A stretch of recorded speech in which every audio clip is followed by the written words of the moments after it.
Hello everyone. In today's video, I'll be taking a look at the Polaroid iD922 action camera. Right off the bat, this is a terrible name for a product.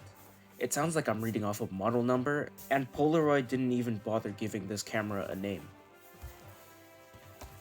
Now inside the box, you get your paperwork,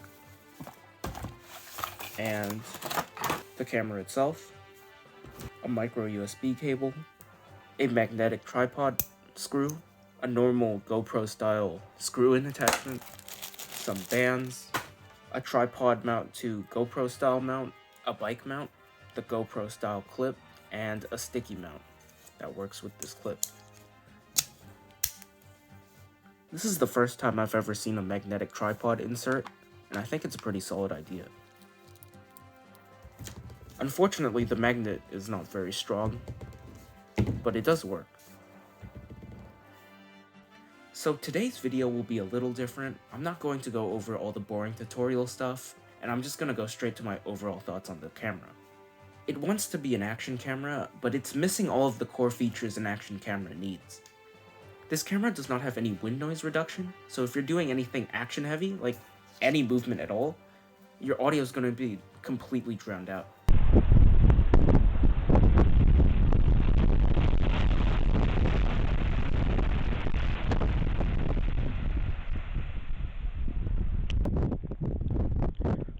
Alright, here is an audio test of this camera.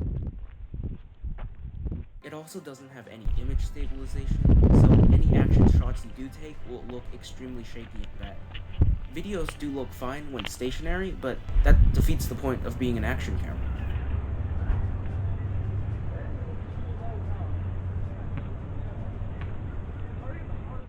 It doesn't have any high frame rate modes. I feel like at least 60 FPS is a requirement for any action camera, or whatever is 2 times your normal frame rate. Also, the camera records 4K at 10 frames per second, which means it's basically just a slideshow. It does have more detail than 1080p, but it's pretty much only useful for time lapses.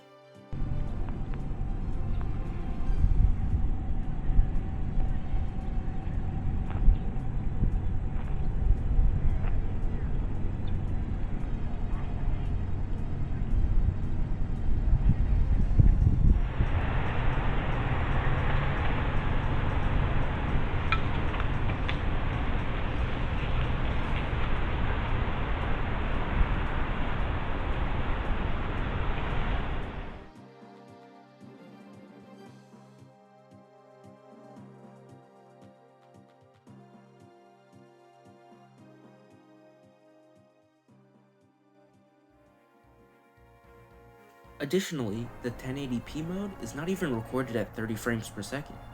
When I was rewatching some of the clips I took, I felt that the videos were very juddery. It wasn't very smooth at all. And to see if I was going completely nuts, I just slowed down the video by 30 times. So if it is perfectly 30 frames per second, it should be showing 1 frame every second. But it isn't. It's more like 30 frames per second, and then it pauses, and then it continues to be 30 frames per second. So it doesn't even record 1080p video properly.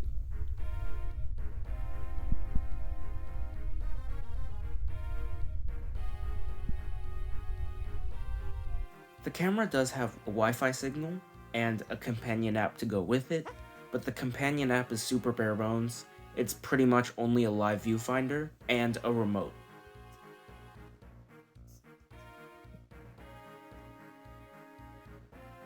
Battery life was around 30 minutes, and it is not removable, so if you do run out, you have to recharge the camera.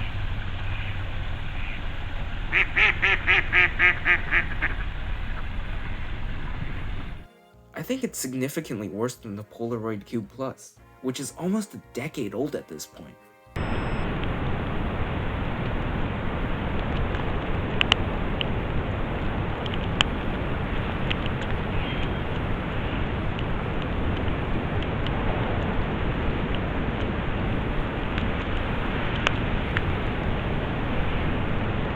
While this isn't a very good head-to-head comparison, the Polaroid CUBE Plus has video stabilization,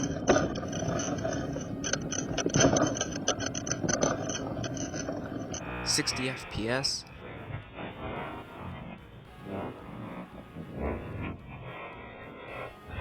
slow motion at 120 FPS, and a built-in time-lapse feature.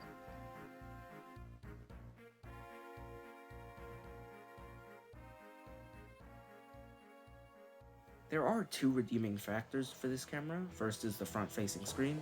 It is the wrong aspect ratio, but having a screen is better than having no screen at all. Secondly, the camera is waterproof, or at least they claim it to be waterproof. I haven't really tested it that much. I did dunk it once, and it did survive that, so if it is waterproof, then it's a solid feature to have.